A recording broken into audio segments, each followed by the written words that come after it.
Hello friends, नमस्ते। कैसे हैं आप सभी? आई होप सब लोग बहुत अच्छे से होंगे, अपना प्रेगनेंसी में बहुत अच्छे तरीके से ख्याल रख रहे होंगे। अब अगर आपका इस समय पर 9वां महीना चल रहा है तो आपके मन में बहुत सारी उत्सुकता है कि मेरी डिलीवरी कब होगी, आखिर डिलीवरी में कितने दिन बचे हैं। तो आज के इस वीडियो में मैं आपको बताऊंगी कि अगर आपकी डिलीवरी में 15 से 20 दिन बचे हैं तो कैसे लक्षण देखने को मिलेंगे आपके शरीर में, साथ ही साथ 2 दिन पहले कौन से लक्षण मिलेंगे और 12 घंटे पहले कौन से लक्षण देखने को मिलेंगे, जिससे कि आप अंदाजा लगा सकते हो कि आपकी डिलीवरी में अभी या तो 15 से 20 दिन है या 2 दिन है या 12 घंटे के अंदर अंदर आपकी डिलीवरी हो जाएगी। तो चलिए विदाउट टाइम वेस्ट किए स्टार्ट करते हैं आज का वीडियो। मैं हूं रेशू आप सभी के साथ और आप देख रहे हो रेशूज ब्लॉग यूट्यूब चैनल। आप सभी का तहे दिल से आज के इस नए वीडियो में स्वागत करती हूँ। So let's get started.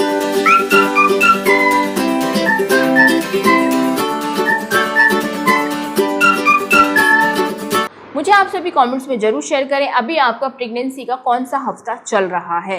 तो सबसे पहले बात करते हैं, जब आपकी डिलीवरी में 15 से 20 दिन बचे होते हैं तो आपको कौन कौन से लक्षण देखने को मिलते हैं अपने शरीर में। सबसे पहली चीज तो इस टाइम पे होती है वो है कि आपका बेबी ड्रॉप हो जाता है, मतलब कि बच्चा अपना सर नीचे कर लेता है। इस टाइम पे बच्चा नीचे की तरफ खिसकना शुरू कर देता है, क्योंकि आपको पता है जब नॉर्मल डिलीवरी होती है तो इसके लिए सबसे पहली चीज जो होती है वो होती है बच्चे का सर नीचे करना, यानी कि बच्चे का नॉर्मल डिलीवरी की सही पोजीशन में आना। अब जब ये होता है तो बहुत सी चीजें आपके शरीर में होती है, जैसे कि आपको काफी हल्कापन सा फील होने लग जाता है। जो चेस्ट पे हैवीनेस फील होती थी, आपको छाती पे भारीपन सा लगता था, वो अब हल्का फील होगा। अब आपको पेट भी आपको हल्का सा फील होगा, पेट का साइज छोटा सा आपको महसूस होने लग जाएगा।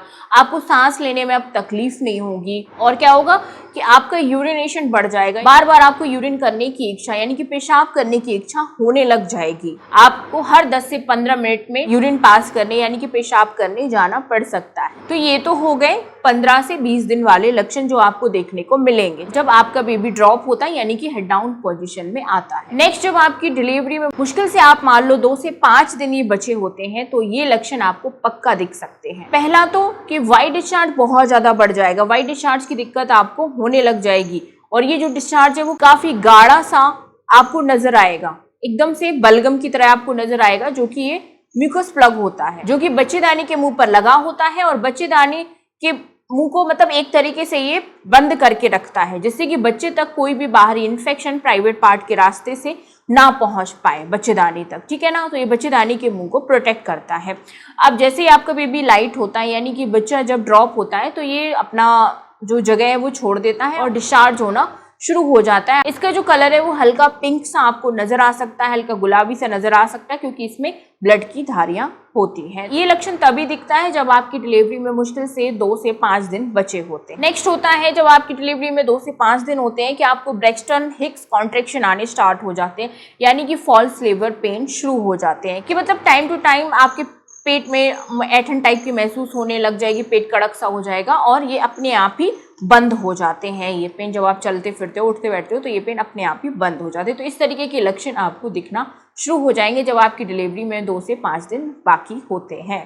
नेक्स्ट, अब हम आते हैं जब आपकी डिलीवरी में मुश्किल से मुश्किल 12 घंटे ही बचे होते हैं, 12 घंटे के अंदर अंदर आपकी डिलीवरी होने वाली होती है, तो कौन से लक्षण नजर आते हैं। तो पहला लक्षण तो इसका यही होता है कि पेन आपको लगातार होता जाएगा, जितना हो उतना बढ़ता ही जाएगा। पेन की जो डेंसिटी है वो बहुत ज़्यादा हो जाएगी और जो टाइमिंग है वो बहुत कम हो जाएगी। जैसे कि पेन पहले आपको आ रहा था हर 10 मिनट में, 5 मिनट में, फिर ये धीरे धीरे कम होता जाएगा। 5 मिनट में आता था तो फिर अब 2 मिनट में आएगा, 1 मिनट में आएगा। इस तरीके से जल्दी जल्दी पेन आपको शुरू हो जाएंगे। और ये जो पेन है कमर से स्टार्ट होता है, कमर से स्टार्ट होकर आपके पेट के निचले हिस्से तक आता है और निचले हिस्से से पैरों तक आता है, यानी कि जांघों तक आता है। तो ये लेबर पेन होता है। ऐसे में आपको तुरंत हॉस्पिटल जाना होता है। नेक्स्ट होता है बैग लीकेज, यानी कि वाटर ब्रेक होना। पानी की थैली जिसमें बच्चा रहता है वो पानी की थैली फट जाना। यूरिन अगर आप पास कर लेते हो, यानी कि पेशाब कर लेते हो, तो उसका प्रेशर खत्म हो जाता है, फिर यूरिन नहीं आता है। लेकिन जब ये पानी की थैली फटती है तो ये कंटिन्यूसली पानी निकलता जाता है, बिल्कुल भी रुकता नहीं है। कई महिलाओं का थोड़ा थोड़ा निकलता है तो कई महिलाओं का एक साथ निकल जाता है। तो अगर आपका पानी भी आपको लग रहा है कि एक साथ बहुत सारा निकल गया, आपके कपड़े गीले हो गए, तो तुरंत भागकर हॉस्पिटल जाइए। ऐसे में बिल्कुल भी वेट मत कीजिएगा। नेक्स्ट, आपको कभी कभी अगर ये लक्षण नहीं दिखते हैं तो हो सकता है आपको ब्लड नजर आए, मतलब ब्लीडिंग स्टार्ट हो जाए, तो ऐसे में भी आपको हॉस्पिटल जाना होता है। अब जब आप हॉस्पिटल पहुंचते हो वहां पे आपका सर्विक्स एग्जामिन होता है। सर्विक्स एग्जामिन मतलब कि आपका प्राइवेट पार्ट को डॉक्टर चेक करते हैं कि कितना आपका सर्विक्स खुला है, अभी डिलीवरी होने में कितना टाइम है। तो जैसे जैसे सर्विक्स आपका खुलता जाता है वैसे आपकी डिलीवरी हो जाती है। तो पूरा जो सर्विक्स है वो 10 सेंटीमीटर तक खुलने में हो सकता है आपको 6 घंटे 8 घंटे या इससे भी ज़्यादा टाइम लग जाए। और कई महिलाओं को क्या होता है, जब जैसे ही उनका लेबर का टाइम करीब आता है, उनको लेबर पेन स्टार्ट होने वाला होता है, तो उनको लूज मोशन स्टार्ट हो जाते हैं 12 घंटे पहले या पूरे 24 घंटे पहले। ये लक्षण है जो आपको इंडिकेट कर देते हैं कि आपकी डिलीवरी में अब बहुत कम समय है, आपकी डिलीवरी अब होने ही वाली है और आपको हॉस्पिटल जाने की जरूरत है। ठीक है ना फ्रेंड्स, तो आई होप ये कंप्लीट वीडियो आप सभी के लिए बहुत ज़्यादा हेल्पफुल रहा होगा। मिलती हूँ नेक्स्ट वीडियो में। Thanks for watching.